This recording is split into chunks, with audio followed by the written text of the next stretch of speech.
Welcome to RPG Ranked, the channel where all your favorite RPGs are ranked. What is up, RPG nerds? Welcome back to RPG Ranked. I'm Brighton Nelson, and if you enjoy RPGs, especially Live Life, please like, subscribe, and check out other videos on the channel. Yesterday I posted a ranking of all the playable characters in Live Alive, including obscure ones like Captain Square, and yes, so if you enjoy Live Alive, check out that video as well. Alright, let's get right into this tier list. There's nothing lower than D because I really like this game. And I thought it was just going to be like a lesser Octopath Traveler. I played it while I was waiting for Octopath Traveler 2 to come out. And I don't like it as much as Octopath Traveler, but it is a lot better than I expected it's going to be, and it's an awesome game. Alright, let's get right into this. And starting in the first of the chapters I'm going to do is the first, aka Prehistory. Oh, wait. I gotta add a tier, guys. I'm so stupid. Add a row above. S+. Always gotta do S+. Alright. Yes, Prehistory is a great chapter. It is the second most RPG-like. A lot of these ones are like fighting game style, or an anime style, or Western, or like a training montage thing. Well, like, they're all like RPGs to an extent, but this one is a lot more like your traditional RPG, where you party 4, you go on a quest, you save a damsel in distress, and yay, you've won, right? So you get, you start with Pogo, and what's interesting is there's no actual talking in this chapter. It's all conveyed via sound effects, and that's kind of cool. Let's see. Until the very end of the chapter, which they changed from the SNES version, he's like, "Aye," and it's kind of stupid, because in the original he yells love, and it's a lot cooler that way. And also in the original, the battle music was much better, and it fit more with the prehistory. However, this is still a good chapter. Those are dumb, but like, if I really wanted to, I could play the old battle music every time I got into a battle. It's not a big deal. Yeah, and so we got, we have Pogo and his friend Gory, and I really like the Gory the gorilla. I do not like all his lady friends. They're kind of gross, but that's interesting, I guess. Pogo and Beru, though, I really like those two. It's fun seeing a rom-com type like comedy thingy, even though there's no sounds and it's prehistoric and it's kind of funny.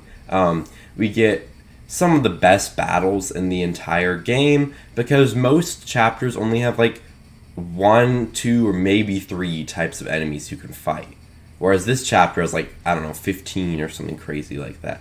And then on top of that, you get personally my favorite boss in the game, the Mammoth King. It requires a ton of strategy. It requires you to have a firm grasp on the battle system, and sure, you can grind and then make it super easy, but it's more fun if you don't grind.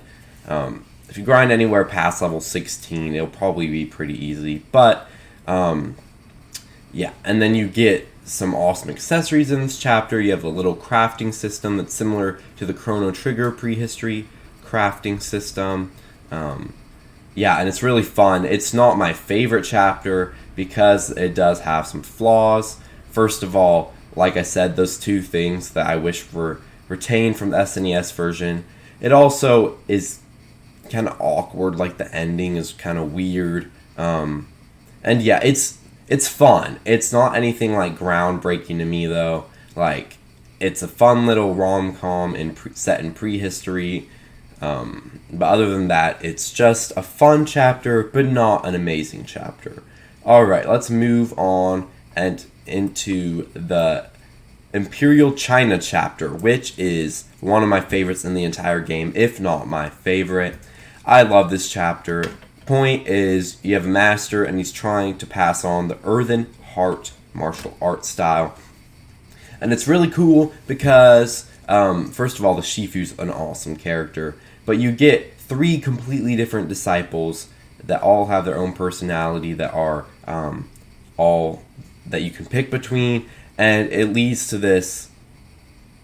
By the way, if there is spoilers in this whole video, if you couldn't tell, like, I'm telling you now, because I'm about to spoil a lot that happens in this chapter. click off if you don't want spoilers. Anyway, but yeah, you get your other two disciples just get like slaughtered by Odio Lee and his stupid gang or whatever, and it's really cool picking between them. There's 5 different areas in this chapter. There's the mountain. There's the Odio Lee's dojo or whatever. Then there's the town, the market, and the forest. It's all really fun. You get so Lei. There's the arrogant, strong female character. Then you have Yun, who is like the stereotypical like martial art character, where he goes from being weak to strong, kind of like a Karate Kid type thing going on. And then we get Hong, who his story is probably my favorite of them. I picked Lei, but I really like that. One of my favorite lines in this whole game, if not my favorite line in this whole game, is when the Shifu is like, Hong, he's like, I kind of like hate my body or whatever, and he's like, Hong, your body is a tool, like you have it for a reason, you look like you do for a reason, and let's get training and stuff. And I thought that was so cool that the Shifu doesn't care. Like, he doesn't care what Hong looks like, he doesn't care that he he doesn't care about what his body is like and stuff. And I think it's really cool that he, like, it's not like another one of those games where it just like, I don't know, I feel like a lot of games, like, the overweight characters are like antagonists or a throwaway character, and I think it's really stupid. And although it's like bipolar, like, it's, this part, it's like, your body is a tool, like, you have it for a reason. And then it's also like the stereotype of him being a glutton, so I think it's kind of stupid that it goes from profound message to being it being like his only personality trait being he's hungry. But other than that kind of stupid difference in Hong's character, the rest of this chapter is absolutely fantastic. I do think that Lei is the strongest of the successors, so I picked her. And then I got to fight. You get to train, learn abilities of the Shifu, which is really fun. The training montage is fun. You get to learn more about these 3 disciples. You get to go fight Odio Lee, my favorite Odio form. And he also, there's like a 9-boss gauntlet, and that part's really fun. Yeah, I loved that part of the chapter. There's a lot of fun things in this chapter, and it's my favorite in the game. So, alright, let's move on to the Twilight of Edo Japan one, and that is going to be right behind Prehistory. When I was talking about how Hong's character is like bipolar, this chapter is like 8 times more than that. Like, you have some of the best moments in the game, and you have some of the absolute most trashy things that could be in an RPG. So let's talk about it. Let's talk about the bad first, because I'd rather be optimistic than pessimistic. First of all, the amount of confusion that one can feel while playing this chapter is absolutely obscene. If you want to get that pacifist run, you have to be glued to a guide. Otherwise, you're gonna like beat up one guy and then you don't have to load. And then how are you supposed to know who is like actually counts as a kill and who doesn't count as a kill? Because blowing up 3 guys with the Mimic Mammoth doesn't count as a kill. So it's like, okay. And you have to keep the Mimic Mammoth alive, not have it fall in any pits, which is super annoying. Then you have to know, like, oh, I can get the prisoner here instead of later. Or, like, there's so many little things that you're like, I don't know. And then there's also a really high difficulty compared to a lot of the other chapters, which I was personally okay with because it was fun. I went for the run where you kill as many people as possible. But yeah, it's a bit more difficult than the other chapters. Yeah, it's also super confusing. And yeah, and if you want to even level up doing the pacifist run, you have to fight a bunch of ghosts over and over again, which is kind of annoying. Let's see, what else is annoying here? Oh, the password system. It could have been so much better. But of course, in this version, I don't know if this happened in SNES, but it tells you what the password is. So the point, like, listening for the bell doesn't even matter because Boromaru is like, oh, I guess it's this now. And then it's like, you kind of ruin the whole point of it being when you ring the bell, like knowing because you rang the bell. So I think that's stupid. And yeah, let's see what else. There's some other weird things in this chapter. Oh yeah, the amount of pitfalls is garbage. The fact that you could be locked out of getting the Mimic Mammoth, or that it can even die in general, is really stupid. It's really obscure how you have to get to the second boss, not the fish, but the other boss that drops the sword. Like, there are a lot of weird things in this chapter that could have been fixed for this version, but of course they didn't. It was kind of rough around the edges. But then, on the opposite side of things, there's some really cool things. First of all, you are a ninja breaking into a highly guarded, like, Japanese, like, castle type thing. That is awesome already. The visuals in this chapter are the best in the game, in my opinion. Boromaru is a very fun character to play as. He has a lot of fun abilities. You get to fight two of my favorite bosses in the game. The fish dude and the wandering sword, or whatever his name is. And they're both challenging. I wouldn't say as much as the Mammoth King, but pretty close. Let's see, what else do we have in this chapter? Yeah, the boss is fun. Odiwan Lee, and has two forms, which is good. You also get the prisoner, who's an actual character from history of the Twilight of Edo Japan era. And that's cool. You get some nice dialogue and stuff. But yeah, I really do love the dungeon, and I love the bosses, but it's super confusing, and it really has some flaws that drop it from being any higher on this list. If you do have a guide, it is much better. But if you don't have a guide, just don't go for the pacifist run. If you make this chapter fun by not stressing yourself out about it too much, then it is more fun. But going for a full pacifist run is very frustrating, and I don't recommend it. Alright, let's move on to the Wild West chapter. I love this chapter so much. Favorite dialogue in the game, one of my favorite settings. I love the rivalry between Sundown and Mad Dog.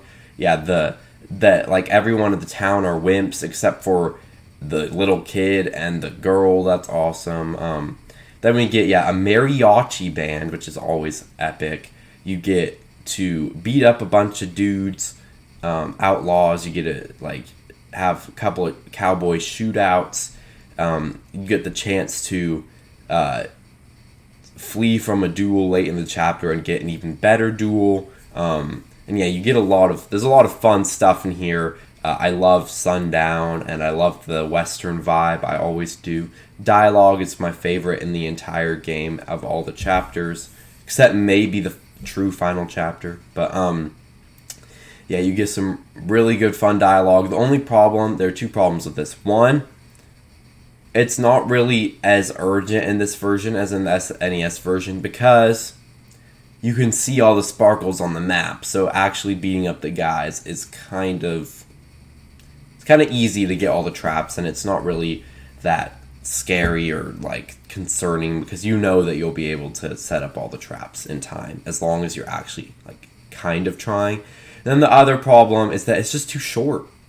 It's such a good chapter. It did not need to be the shortest in the entire game. So I just love this chapter. The dialogue, the characters, it's all super fun, but I wish it was a bit longer. That's literally my biggest problem with it. Could be longer. Alright, next we have the present day chapter, which is my least favorite chapter in the game. Not D tier, but it's in C tier. Masaru's fun, especially in the final chapter. I like that it's funny that he's in a jail cell and he's pumping push-ups, and that's it's funny. He's a cool character, but the biggest problem is this chapter is almost no story, and it's just battles basically. And yes, you get to learn moves, and yes, it's an homage to Street Fighter, but the learning moves is honestly less interesting to me than the way you do in the Imperial China chapter, and that has a lot more going for it in general. Fighting the different fights is fun, but again, it's just a boss gauntlet, and other chapters have boss gauntlets. Like, all the final chapters, except for the normal final chapter, they have boss gauntlets. Get a boss gauntlet in Imperial China that I honestly enjoyed that one part of Imperial China more than this whole chapter. Just the end of the chapter. And Masaru, like, and then you get to the final boss of the chapter, and you don't even know who he is, and he's just like, I killed all the guys you've learned from. And I'm like, okay, well, this is just like a basic Street Fighter plot or whatever. And then he's like, you son of a bee. And like the weirdest voice acted line ever. It was hilarious. That was probably my favorite part of the chapter, that he's like, you son of a bee. It was so funny. And then the other thing that was good, I did really like that you could learn your ultimate move early, but like, nothing in this chapter was like fantastic. Like, if I wanted to do a fighting type thing, I would go play Street Fighter. And I'm cool. I think that this is a cool idea to have in an RPG. But I also think that there could have been a bit more story, and yeah. Is it a good chapter? Yes. Is it the worst in the game? Yes. Alright. Let's move on to a flawed chapter, but one that I absolutely love, the Near Future chapter. This chapter is just the wackiest chapter. It's crazy. You wake up on benches.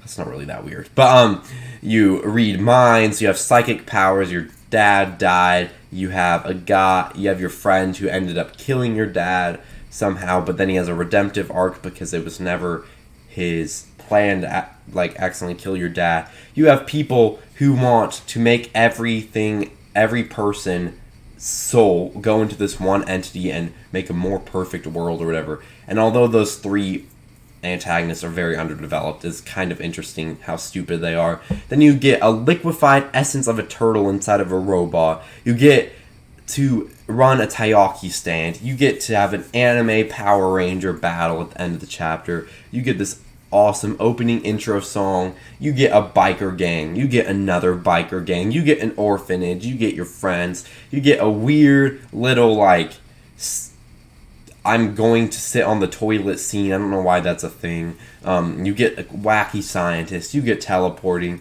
You get all these fun things that I really love about this chapter.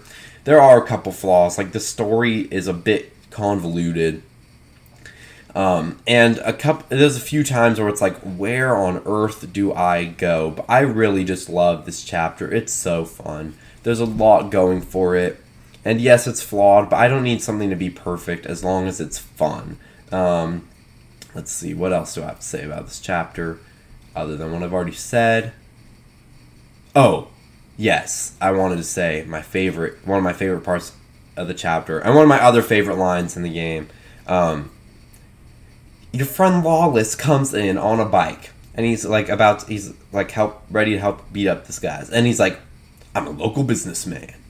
And it's so funny. He's like, do you know what I am? And I'm expecting him to be like, I don't know, the leader of a biker gang or like something. But then he's like, I'm a local businessman and I run a taiyaki stand. And I'm like, what the heck? This is so crazy. The whole chapter is funny. Akira's just like a weird teenager too, and it's kind of funny, but kind of stupid, but funny, like a typical anime teenager. And yeah, you get a lot of fun stuff in this chapter. I really like it. And not like I'm obsessed with anime or something, but like, it's just a fun chapter. Alright, let's move on to another one of my favorite chapters in the game, the Distant Future chapter. The biggest complaint that most people have about this chapter is that there's only one battle, but I'd rather have one battle than like an obscene amount of battles. And besides, since Cube can't level up anyway, I think it would be kind of dumb to have a ton of battles in this chapter. But yes, I really did love this chapter. The story is probably my favorite of any of them, except for the medieval ages. It's like an alien type story. You get chased down by a behemoth. A bunch of people are dying. You don't know what's happening. You don't know who the culprit is. You're walking around. It's more like a visual novel. And then you figure out who it really is. And then you have that one boss fight. And it's okay that there's only one boss fight for me because it's the one that really matters. And if you want to scratch that itch, fight some battles, you can always either 1, exit and go play another chapter, or 2, play some Captain Square. And it's fun. Yeah, Captain Square is fun. It's fun that's a video game inside of a video game. Then, yeah, we get a lot of fun story in this chapter, and honestly, this is just one of my favorite chapters. The story is just so great. The characters are very well developed compared to most of the other chapters. And yeah, it's really fun. Alright, let's move on to the medieval chapter, which is also an S+. This is amazing. This Orsted story is just so good. That's the main point of this chapter. But it's also, like Prehistory, it's also the other one that's like more like an actual RPG. Whereas in Prehistory, it's like you fight enemies on screen. The only big thing is I think the encounter rate's a little bit too high in the medieval ages. However, it's okay. That's the biggest downside, honestly. You get a full party of 4. You get your stereotypical warrior, your stereotypical black mage, your stereotypical white mage, and your stereotypical hero mentor type character that has an unfortunate fate. You get to see all of this depression like happen in Orsted's life that ends up turning him to Odio, and it connects all the chapters together, even though I'm sure you could figure out that they were all connected because all these bosses have some form of Odio in their name.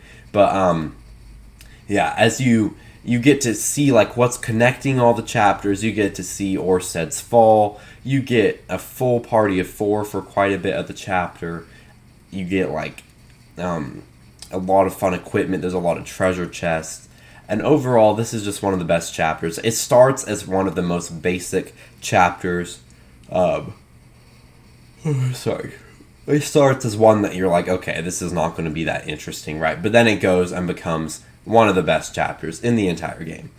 Alright, let's move on to the final chapter. I'm going to rank this one 3 times, starting with the normal ending, the bad ending, and then the true ending. The normal ending I'm going to put in A tier, right here. Yes, there's a lot of fun gameplay. Here you get the bonus stories. I'm sorry, not bonus stories. Bonus dungeons, optional bosses, and the final boss fight. But it's nothing too interesting. The normal ending, remember. The normal ending, you just fight the final boss. You get some, but the problem is you don't even get all the characters, because if you're doing the normal ending, you're not even experiencing all of secret bosses or all the character dungeons, right? And if you don't really do everything that there is to offer in the ending, it's not really quite as fun. Not as good. If you do end up doing everything, then it is great. The story, yeah, but you don't really get the true story, and that just makes it not that good, because you know that there's a better version of this chapter to be had. And yeah, definitely try to not get this ending, try to get the true ending, or the bad ending if you want to do that, or both. Or you can just try all of them, like do whatever you want, but yeah, definitely go for the true ending.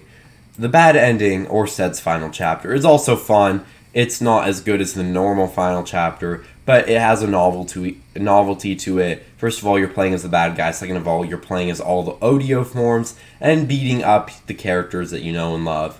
There's actually 2 bad endings. You can either actually beat them all up and then be like, I am the Dark Lord, I've won. Or you can just blow up everything. Like, that's also fun. There's just a novelty of being able to play as the bad guy that I think, and it's a boss gauntlet. I still think it's a better boss gauntlet than a Masaru's chapter. I'm sorry, present day fans, but yeah, I think that Orsted's final is fun. But of course, the true final chapter, I am going to put in S tier. I don't think I like it as much as any of these 5 As much as any of these 5 chapters. Yes, you get a bunch of fun bosses, dungeons, but again, it's set in the medieval world, so you've already been through most of it.